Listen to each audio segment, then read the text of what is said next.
They weren't supposed to mean anything to me. Not really. Just strangers passing through like everyone else before them. Faces that might smile. Hands that might offer something for a moment, but never stay long enough to matter. I had learned not to believe in people. Not because I didn't want to, but because people had a way of disappearing the moment I started to hope they wouldn't. That's the thing about growing up without roots you don't expect to be held. You learn to brace for absence. You stop waiting at windows. You stop imagining reunions. You learn to shrink your needs down to something unnoticeable, something survivable. I was passed around like a borrowed thing, like an old coat in a cold city, useful in a storm, forgotten in the spring. I lived in rooms that smelled like someone else's memories. I learned to sleep light, because you never knew when a door would creak open and your life would be packed into trash bags again. I got good at pretending, smiling when I had to, nodding when it was expected, being quiet enough not to make waves. But underneath, I was tired, bone tired, of longing, of trying, of needing anyone at all. Then, one winter, nothing special about it, just another cold season in another temporary home. I met them, strangers, people who didn't share my blood, my story, my pain.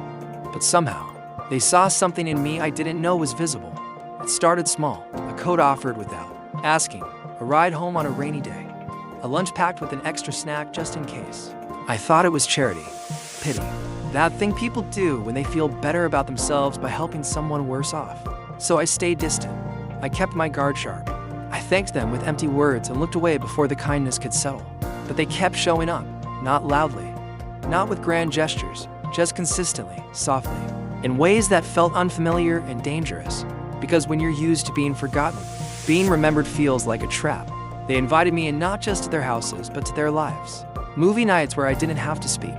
Group chats where someone asked how my day was. Dinners where there was a plate for me before I arrived.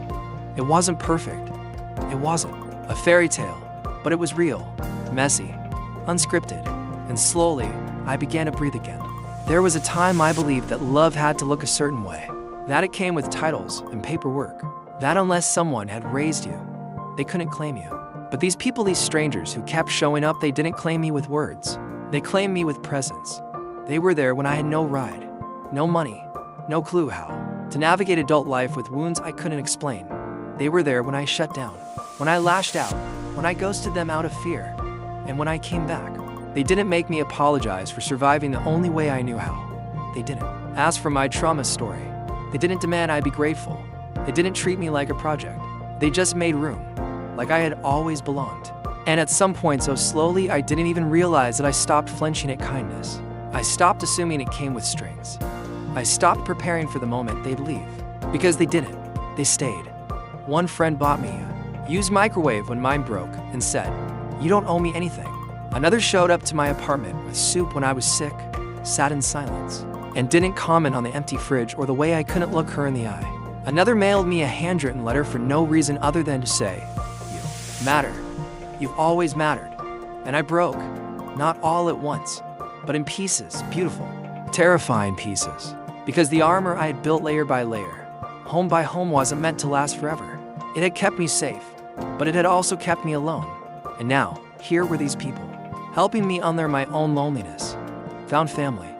I didn't even know what that meant until I had one. I used to think it was just a phrase people used in TV shows when the real family fell apart. But no, this was real. These were the people who answered the phone at 2 a.m. These were the people who told me they loved me and meant it, even when I couldn't say it back. They taught me that family isn't always the ones who birthed you. Sometimes, it's the ones who see your scars and don't turn away, who sit with your silence and don't need to fill it, who don't walk out when your grief gets ugly or your memories are too loud.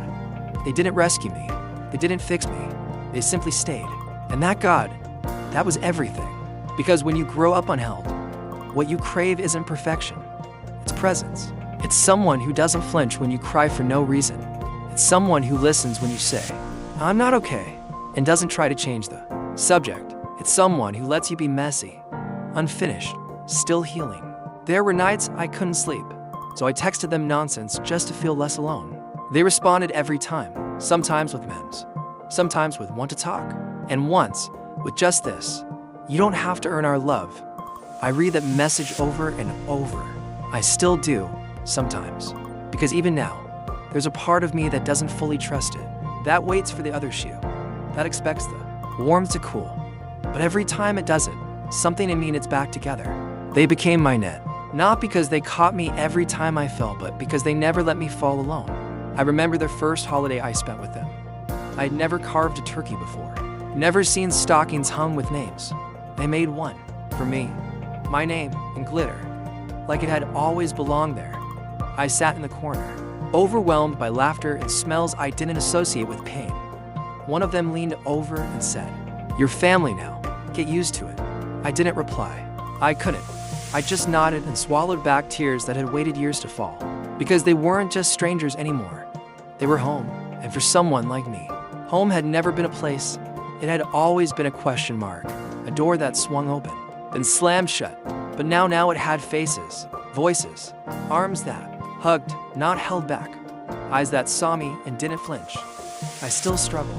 I still have days when I want to disappear, when the old voices tell me I'm a burden, but they know that now, and they don't run.